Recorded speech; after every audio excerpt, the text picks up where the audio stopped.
want you to do something a little odd for me. Want you to take a deep breath in real quick. Just take a deep breath. Hold it there. Now let it go. We talked about breath in a couple of those songs there, and when I think about breath and I think about Scripture together, I can't help but think about this story out of Ezekiel. God takes Ezekiel to this valley where a battle had happened, and it's just littered with dead bodies. And God looks at Ezekiel and he goes, Ezekiel, can these dead bones live? And Ezekiel's response is, only God, only you know. But like I know in his head he's going, I don't know, that feels a little crazy. Like dead bones gonna live? That feels weird, but I don't know, you're God, so like maybe. And he says, all right, well, I just want you to speak. I want you to tell these bones to live, Ezekiel. And so on God's behalf, he said, well, dry bones live. And they start to come together. Like, this has got to be the weirdest thing that anyone has ever seen. Like, dead bodies start connecting back together and they start standing up, and like muscle starts to just show up out of thin air, and then skin covers it over. And there's these zombies standing there. I mean, that's what they are at this point, right? They're zombies. And they're standing there. And God looks at it and he says, well, they're there, but like, they don't have my breath in them. He says, so tell them, say, wind, breathe. He says, so breathe, and like God breathed life into what was dead. And he did that as just this illustration for Ezekiel. He just wanted him to know, he's like, hey, I know my nation, my people, like they are spiritually dead right now. He said, but I can make dead things come back to life. Maybe that was all you needed today.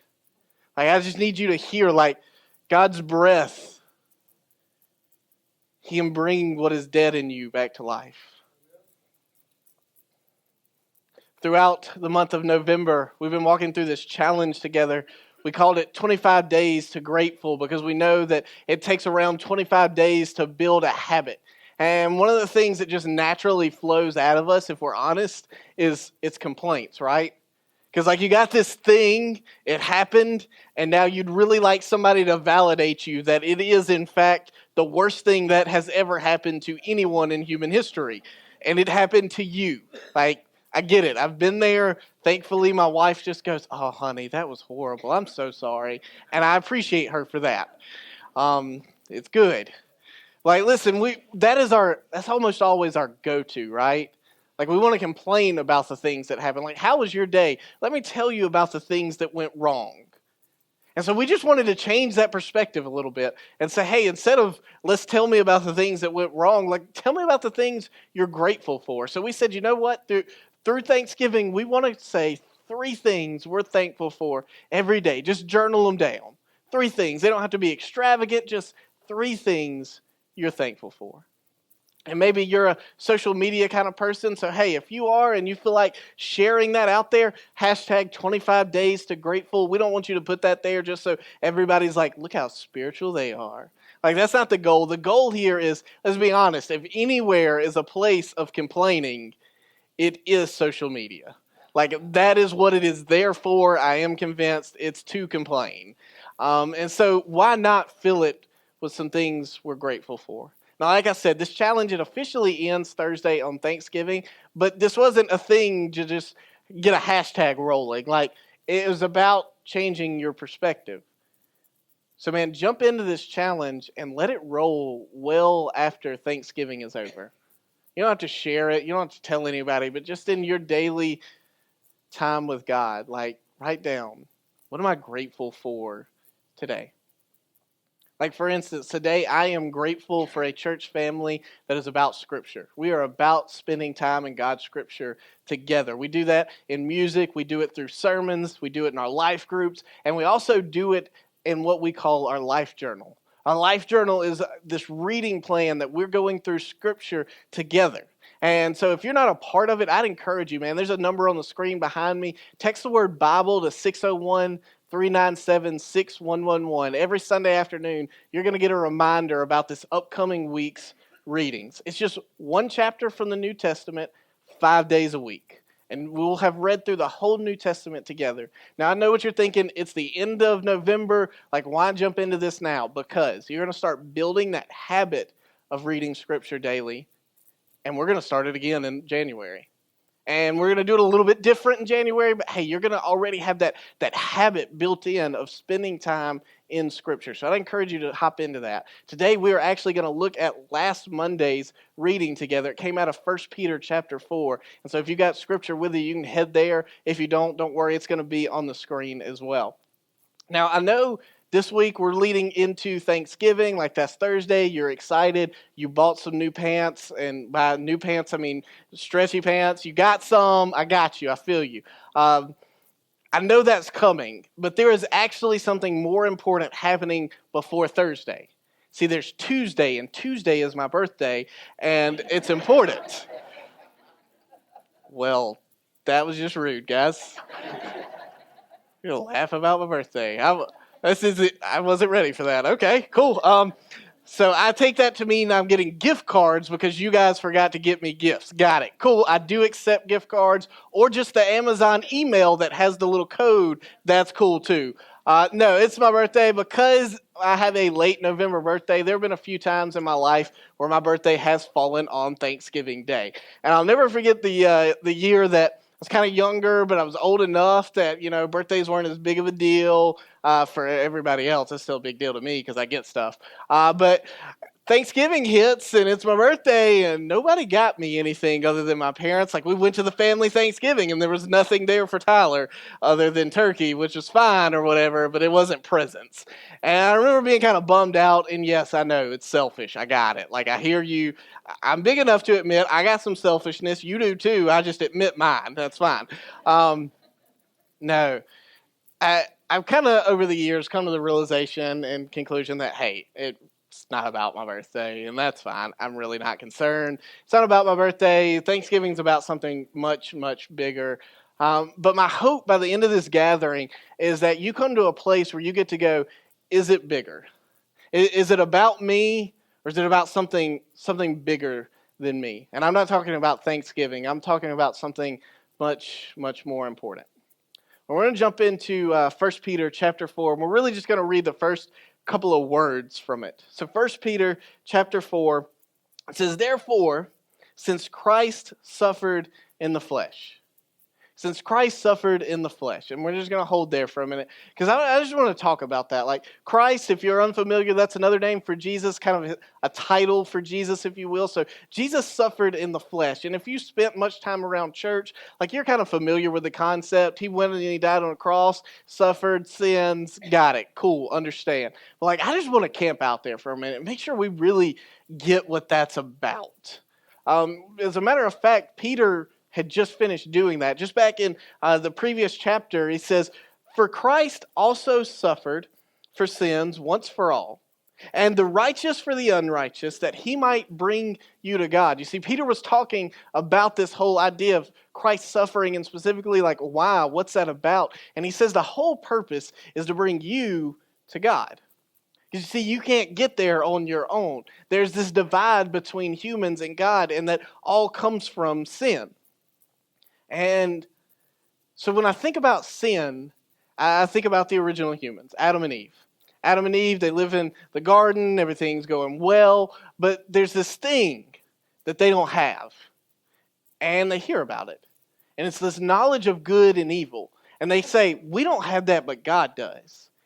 And so they start to get this mindset. They're like, but God's got it, and I want it. Like I selfishly want this thing for myself. They selfishly wanted what God had for themselves, and it didn't go well for them. They didn't trust that God had their best intentions in mind by not letting them have this thing. But you see, at its core, I think one of the reasons they sinned, one of the biggest reasons, is because sin is selfish. Sin is selfish. And they wanted something for themselves. And they got it. It wasn't at all what they actually thought they wanted. Sin entered, death entered, and God very graciously leans into this and he kicks them out of the garden. And I know you're like, graciously kicks them out? Yes, because in the garden is the tree of life. And if he'd have left them there, they'd have been able to eat from the tree of life, and they'd have lived eternally in their sin. But he graciously removed them so that there could come a point where they would have that relationship with him again, the way they did back in the garden. The first murder that ever happened was between their sons, Cain and Abel. Cain kills Abel because he very selfishly wanted the same kind of recognition that Abel got. He wanted this recognition from God that Abel had gotten. And you think, okay, the very first murder, like, stick with me. I know, like, very first murder, got it. But, like, Cain invented murder. He thought it up. He invented it. I mean, this is a moment where, like, honestly, if I'm God, I step in and go, oh, you murdered? Bloop, and you're done here. Like, that's what I do. But that's not what happens. God very graciously doesn't take Cain out. As a matter of fact, he very graciously looks at him and goes, hey, I know you're worried that people are going to get revenge for what you did to Abel. As a matter of fact, I'm going to make sure everybody knows that if anybody takes revenge on you for Abel, that I'm going to take even worse revenge on them. He very graciously takes care of Cain. Fast forward to the nation of Israel, God's people, the people who literally get to see God carry them out of slavery using miracles. Like miracles. He travels with them in a pillar of fire. I don't know what that looks like, but it sounds really, really cool. I'm just saying. And yet these people very selfishly want to live the same kind of self-indulgent lives of all the people groups around them, these people who have never experienced God the way they have. Yet God very graciously sends judges and prophets to time and time again call his people back to him. Think about 21st century man and woman. You would more than likely say, yeah, I need to work on my relationship with God. It's not where I want it to be. Like, that's probably a statement you would make. Yet we very selfishly spend a lot of time staring at a little light box. We very selfishly spend a lot of time in those extra moments of life going, I just need some me time. Like, I know maybe this should be some God time, but like, it's been a hard week and I just need some me time. We very selfishly pour way too many hours into work. Like, we're trying to get it all done and we're trying to accomplish things. But listen, even if you get this week's done, next week's still going to be there. You won't get that far ahead.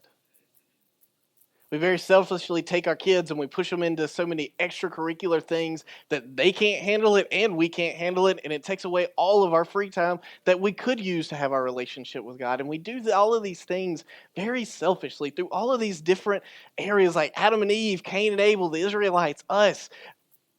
Selfish sin is at the core of many, many, many of all of the decisions we make. And through this selfishness, we've got some issues. Think about a pastor by the name of Matt Chandler. He talks about going to see some family out of town. It's a pretty good drive through Texas, and his 3-year-old daughter's in the back seat. And she goes, hey, do you know where we're going? Yeah, I know where we're going. We're good. She goes, I don't think you do. I think we're lost. You don't even know what north, east, south, and west is. How do you know if we're lost? It's Texas. It is a straight drive. There are no turns. Like, we're not lost. You stay in the back seat. Mind your business with the Cheerios. Like, come on. How arrogant and self-centered is that? We do that thing to God all the time. Maybe we don't look at him and go, I think we're lost. We might not say that, but we do it with our actions pretty often. We do it with things like, hey, I know what your word says, and I know what you kind of think about this situation, but that's really for them. That's not about me. Like, selfishly, I know that doesn't apply to me. We give him that same kind of response. And just like a disobedient child deserves punishment, man, we do too. We deserve the wrath of God because we continually are disobeying and not listening to him. We're continually looking at him and selfishly going, I know better. than the infinite creator of the universe. Sounds silly when you say it that way, doesn't it? Hebrews chapter 9 kind of sheds some light on all of this for us. It says, according to the law, almost everything is purified with blood, and without the shedding of blood, there is no forgiveness. See, God set up this Old Testament law for his people as a way to get his graciousness, to be able to be in a relationship with him. But here's the thing about that sacrificial system he set up. It didn't have the power to fully satisfy. At best, it could cover past sins, but it couldn't cover your future ones. The blood of bulls and goats aren't capable of that. And so that's where Jesus has to step in. See, Jesus steps in as the only person who has ever been sinless. And he gives us his sinlessness and takes our sinfulness to a cross. He takes our unrighteousness on himself and puts his righteousness on us. He looks at selfish, self-centered people and makes the most selfless act anyone could ever make on our behalf. Look back at 1 Peter. It says, therefore, since Christ suffered in the flesh, arm yourselves also with the same perspective, because the one who suffered in the flesh has finished with sin. Or you could read, because Jesus suffered in the flesh, he has defeated sin. And since he has done that, we need to arm ourselves with the same perspective that he has. We need to figure out what Jesus' perspective is, and that's the perspective we need to have in life. That's the understanding, the mindset that we should have is the same one that Jesus himself carries. So I took a couple of verses. We're going to look at them real quick and just kind of look and build out and understand what Jesus' perspective really is. First one's out of Philippians 2. It says, adopt the same attitude as that of Jesus Christ, who existing in the form of God, did not consider equality with God as something to be exploited. Instead, he emptied himself by assuming the form of a servant, taking on the likeness of humanity. And when he had come as a man, he humbled himself by becoming obedient to the point of death, even to death on a cross. Mark 14, Jesus is praying, and he says this. He says, Abba, Father, all things are possible for you. Take this cup away from me. Nevertheless, not what I will, but what you will. Colossians 1 says, he, Jesus, is the invisible image of God.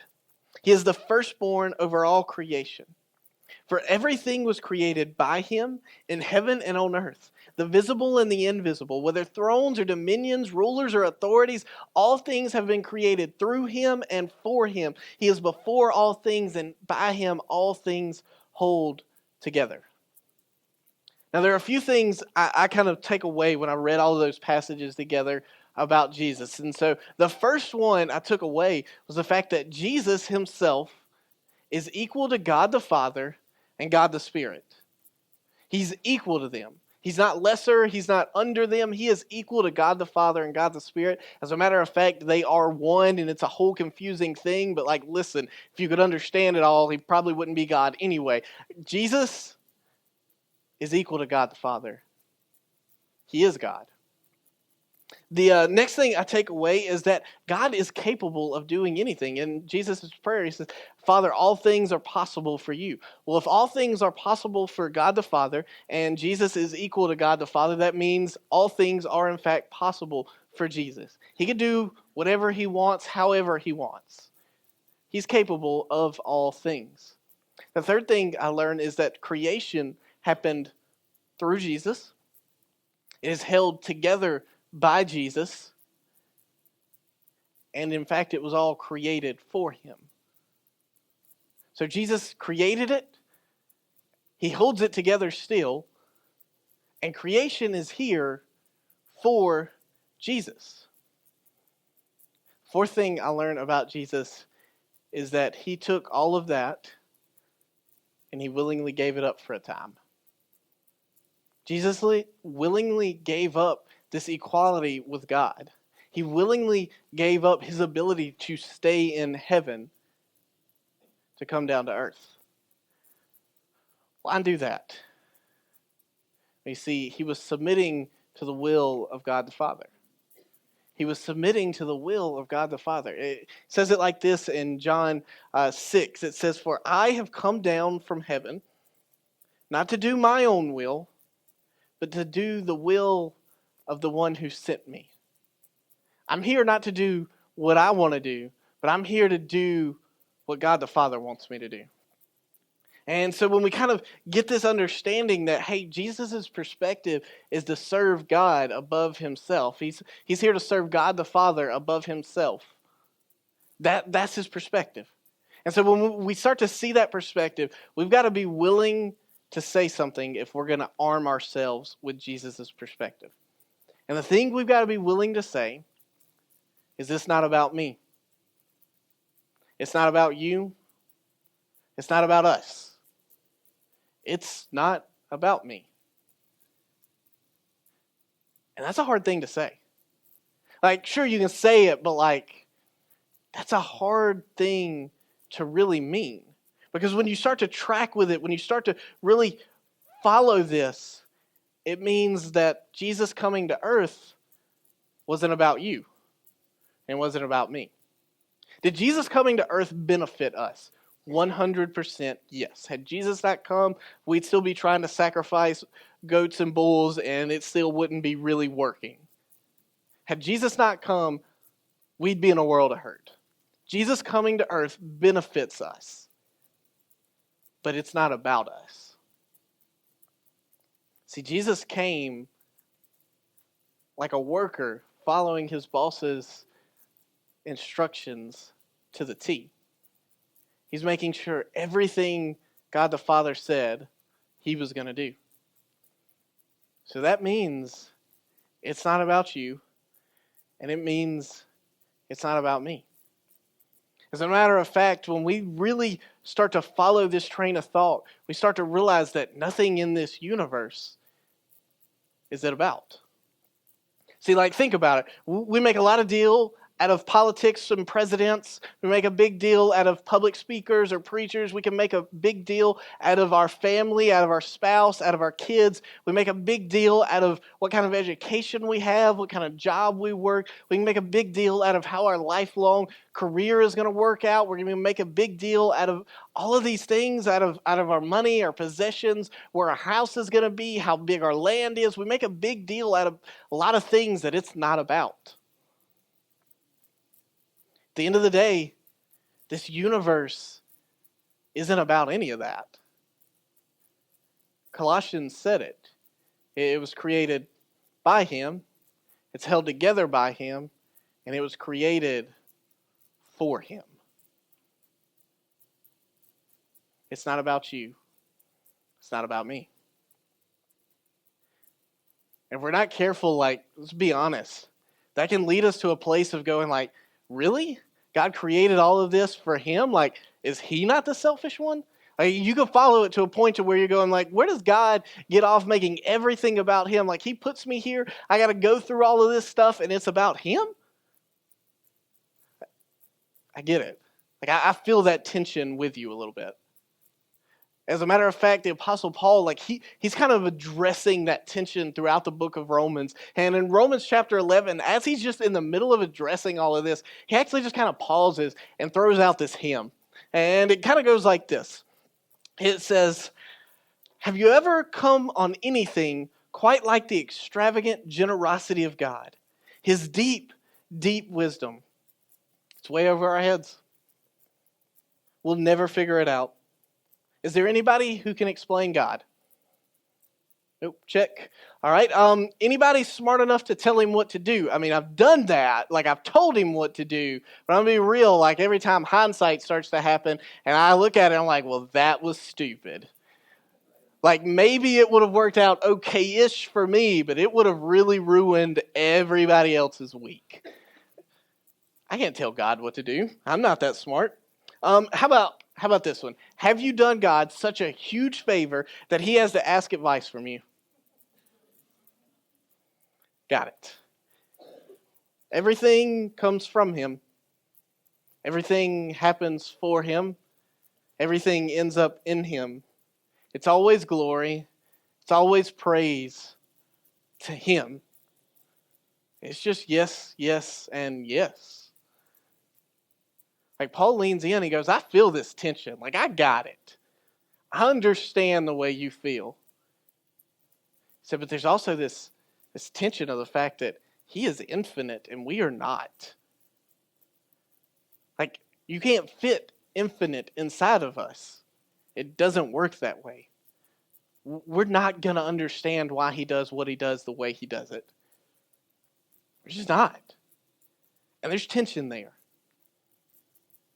But I want you to think about this. In a universe where everything is about God, Jesus is God, he still leans in. He goes, I see those selfish sinners, and I'm going to selflessly give myself for them. And it's not about us. It's not about me. It's not about you. But yet, he still valued you. He still wants to know you. He still selflessly sacrificed everything for you. So then the question becomes, how are we going to respond to this? Like, what are we supposed to do with this knowledge? Well, that brings us back to 1 Peter 4. I'm going to read this a little out of order of what your scripture may say, but hopefully it'll help make some sense. It says, Christ has suffered in the flesh, and because he suffered in the flesh, he has finished or defeated sin. It says, therefore, arm yourselves with the same perspective as Christ, in order to live the remaining time in the flesh, no longer for human desire, but for God's will. Our response is the same response that Jesus gave to God the Father. Not my will, but your will. It's to surrender to God's will. Our response is to surrender to God's will. Now, what's that look like? It looks like putting him in front of what you want. It sometimes looks like taking that thing that you knew it was all about and going, it's not about this. It's about God. It's no longer about those things that we thought it was about. It's just about him. See, when I think about surrender, I can't help but always kind of think about belief in that same kind of category. See, belief is knowing that God is there. It's recognizing that sin is there in us. And it's recognizing that Jesus died for us. And through this little formula we've got here, heaven happens. That's belief. I believe it. It's true. I'm good with it. Surrender is, I believe God is real. I believe I am a sinner. I believe that Jesus did die for me. And I do believe that I will get to go to heaven and be with him.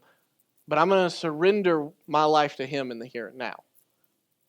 See, so often our belief is focused on heaven and hell. It's focused on our future.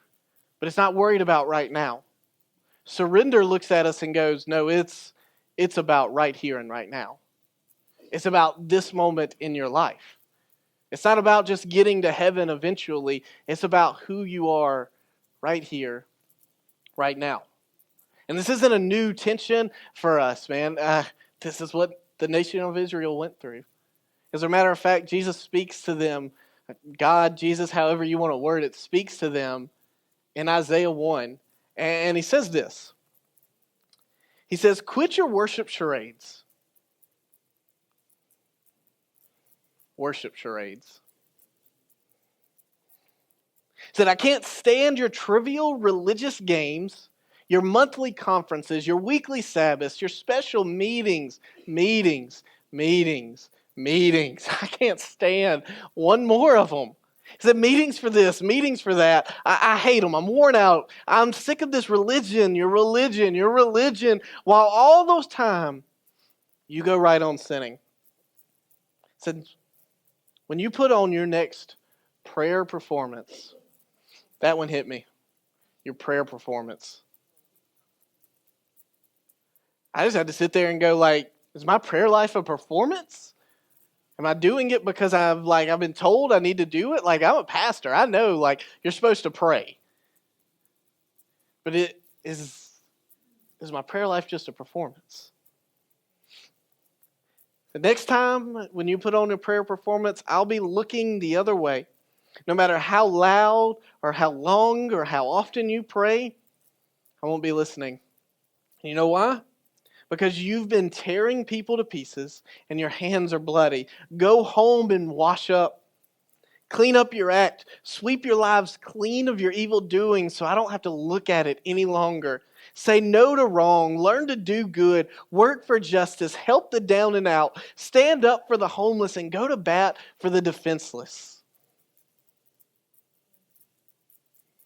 God is concerned with the here and the now.